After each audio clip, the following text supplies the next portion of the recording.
और देख रहे होंगे जिसमें डिफरेंट शेड्स के हमारे पास रिंग होल्डर्स अवेलेबल हैं।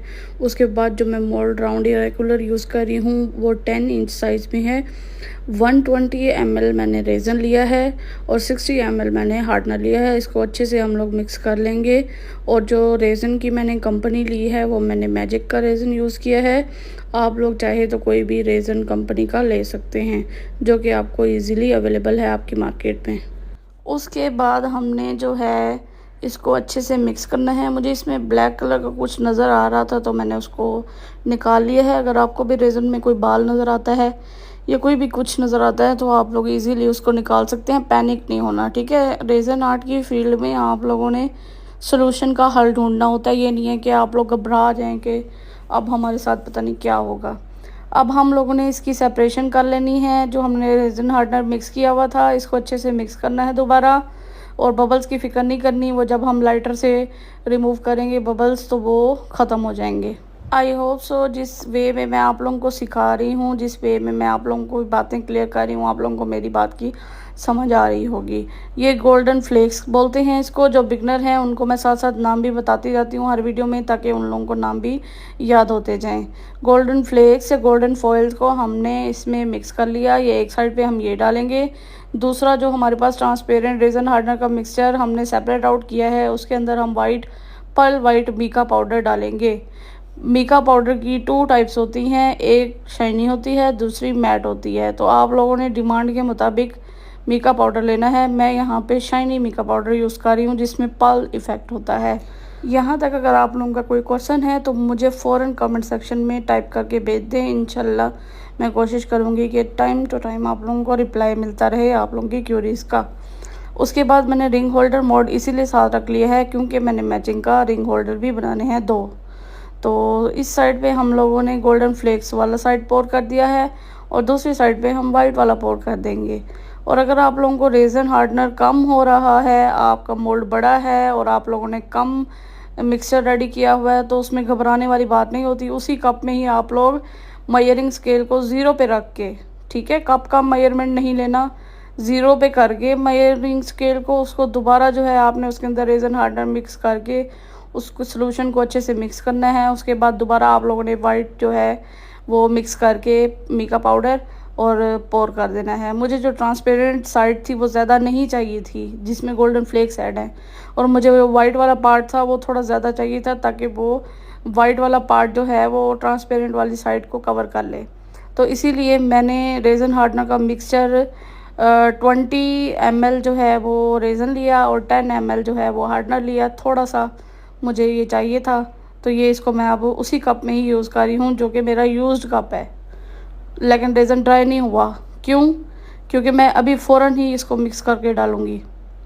जो गोल्डन फ्लेक्स वाला मेरा ट्रांसपेरेंट रेज़न था वो बच चुका था, उसको दोबारा बनाने की ज़रूरत नहीं पेश आई मुझे। तो ये मैंने रिंग प्लेटर जो है 2 हार्ड सेम डिज़ाइन के डालने थे, तो इसीलिए एक प्लेट के साथ बना रही हूँ। एक फिर जब ये ड्राई होगा इसको निकाल के फिर दूसरे वाला बना दूँगी, क्योंकि ये वाला मोल्ड मेरे पास जस्ट एक ही है। उसके बाद आप लोगों ने ये भी देखना है कि इसके रिंग होल्डर के बबल कैसे रिमूव करेंगे ट्रांसपेरेंट रिज़ल्ट आए। इसको देखने के लिए वीडियो को एंड तक वॉच करें, ताकि अगर आप लोगों को भी हैंडल वाली फ्रेम या रिंग प्लेटर भी साथ ऐड करना है तो आप लोग कैसे बनाएंगे। ये सब चीज़ें बिगनर्स के लिए बहुत ही ज़्यादा सीखने वाली चीज़ें होती हैं।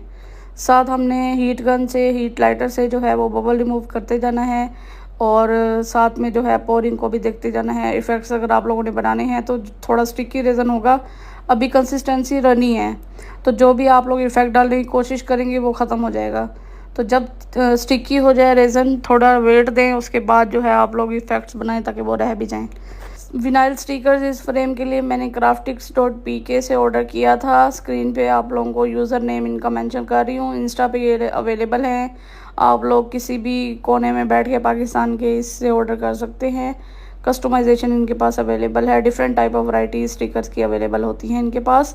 और इनकी वैरायटी एक और न्यू इंसर्ट शीट की सूरत में आई है, मैं आप लोगों को उसका भी रिव्यू जल्द यूट्यूब पे शेयर करूँगी। ये लगाने का तरीका एक नया मैं बता रही हूँ कि जिन्होंने स्टिकर की सेटिंग लाइंस की खुद करनी होती है और उनको समझ नहीं आती कि लाइन टेढ़ी हो गई और बहुत ही बुरा लग रहा है फ्रेम पे, तो लाइन सीधी करने का क्या तरीका है। आइसक्रीम स्टिक हर रेज़न आर्टिस्ट के पास अवेलेबल होती है, ठीक है। तो ये आप लोग मार्कर ले लें, परमानेंट मार्कर नहीं लेना, वाइट बोर्ड मार्कर लेना है। ये अभी मैं सेट करके बता रही हूँ। उसके बाद जो है सीज़र, अच्छा जो छोटे वाली थी वो काम नहीं कर रही थी, इस वजह से मैंने दूसरी वाली, मेरे पास तो तकरीबन हर मंथ ही न्यू सीज़र मैं बाय करती हूँ, क्योंकि पहले वाली गुम हो जाती है, वो फिर मैं ढूंढ ढूंढ के थक जाती हूँ, फिर वो नहीं मिल रही होती, फिर मैं नई लेके जैसे ही आती हूँ तो वो दूसरे वाली भी मिल जाती है। आप लोगों के साथ भी ऐसे होता होगा कि जिस टाइम जो चीज़ चाहिए होती है वो उस टाइम नहीं मिलती, दूसरे टाइम मिल जाती है। इस तरह आप लोगों ने सीधी लाइन लगा लेनी है और इस तरह विनाइल स्टिकर आप लोगों ने लगाते जाना है। जैसे जैसे ही आपने एक लाइन कवर कर ली, विनाइल स्टिकर लग गया है, तो लाइन फ़ौरन से रिमूव कर दें, ठीक है, या किसी क्लॉथ की मदद से या हाथ से भी रिमूव हो जाती है। आई होप सो आप लोगों को ये आइडिया बहुत पसंद आया होगा, और मैंने नहीं देखा अब तक यूट्यूब पे किसी ने ये आइडिया शेयर किया हो। तो इस तरह लाइन लगानी है आइसक्रीम स्टिक की मदद से, और दोबारा स्टिकर लगा के और दूसरी वाली लाइन जो है वो आप लोगों ने रिमूव कर देनी है, ठीक है। इस तरह लगाते जाना है। आप लोगों की जो स्टिकर की अरेंजमेंट है वो बिल्कुल सही रहेगी, ऊपर नीचे नहीं होगी। उम्मीद करती हूँ आप लोग वीडियो को पसंद कर रहे होंगे। अगर आप लोग चैनल पे न्यू हैं तो मेरे चैनल को सब्सक्राइब कर लें। विनाइल स्टिकर लगाते हुए फिर कस्टमर का मैसेज रिसीव हुआ कि इसके ऊपर गोल्डन बॉर्डर भी बना दीजिएगा। जो उन्होंने रेफरेंस फ़ोटो शेयर की थी उसमें गोल्डन बॉर्डर नहीं था साइडों पे, तो ऑब्वियसली कस्टमर की बात तो फिर माननी पड़ी। तो मैंने यूवी रेजन में गोल्डन फ्लेक्स ऐड किए, कोरियन ग्लिटर्स ऐड किए, इनको मिक्स किया अच्छे से और मैंने बॉर्डर बनाना स्टार्ट कर दिया। तो ये एक आप लोगों के लिए टिप है कि एक कस्टमर है, उसने अचानक ही आपसे कहा है कि इस साइड पे बॉर्डर भी बना दें, तो उसका यही टेक्निक है कि यूवी रेजन आपने यूज़ करनी है, ठीक है, ताकि जल्दी से बॉर्डर बन जाए और आप लोग फाइनल लेयर कर लें। तो इसका बॉर्डर बनाने के लिए यूवी रेजन में चंक्स और जो चीज़ें आप लोगों ने ऐड करनी हो, कलर आपके रिक्वायरमेंट के मुताबिक, इसको आपने पतली सी जो है बॉर्डर बना के इसको यूवी टेप से फ़ौरन ड्राई करते जाना है। यूवी टेप नहीं, यूवी लैंप से। जैसे जैसे बॉर्डर साथ साथ बनाते जाएं और साथ साथ ड्राई करते जाएं, ठीक है। जैसे ये ड्राई हो गया, अच्छा ये मैं हैंडल्स लगाने के लिए ये वाला ग्लू जो है वो यूज़ कर रही हूँ।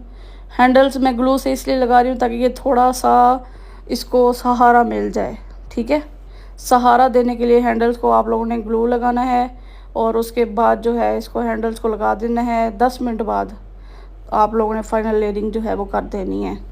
अब जो यूवी रेजन मैंने लगा के ड्राई कर ली थी वो बॉर्डर बिल्कुल सेट था और कोई ख़तरा नहीं था कि बॉर्डर जो है वो टेक्स्ट में आ जाएगा, ग्लिटर या गोल्डन फ्लेक्स टेक्स्ट में आ जाएंगे। आप लोगों ने देखा होगा कि फ्रेम जब रेडी करते हैं, बॉर्डर बाद में लगाते हैं, तो वो जो गोल्डन फ्लेक्स या ग्लिटर्स होते हैं वो फ्रेम के बीच में आए हुए होते हैं। तो उससे बचने के लिए यही तरीका है कि आप लोगों ने गोल्डन फ्लेक्स और ग्लिटर्स जो भी बॉर्डर पे ऐड करने हैं बाद में, फ्रेम के बाद, तो वो आप यूवी रेजन यूज़ करके फिर आप लोग जो है वो उसको बनाएं। और रिंग जो है, रिंग होल्डर्स, वो हमारे दोनों रेडी हो चुके थे। एक मैंने फ्रेम बनाते बेस लेयर के टाइम बनाई थी, आप लोगों ने वीडियो के स्टार्ट पे देखा होगा, और दूसरी मैंने अगले दिन बनाई थी।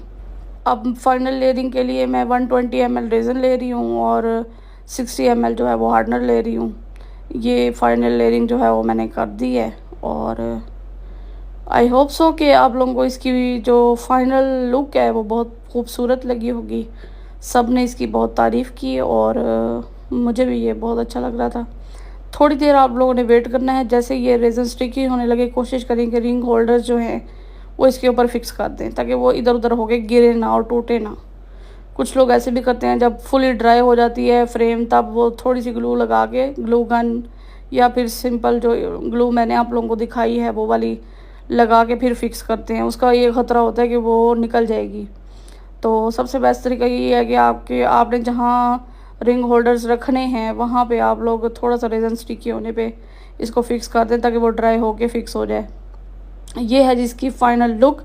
उम्मीद करती हूँ आप लोगों को ये फ़ाइनल लुक बहुत ही शाइनी और प्यारी लगी होगी।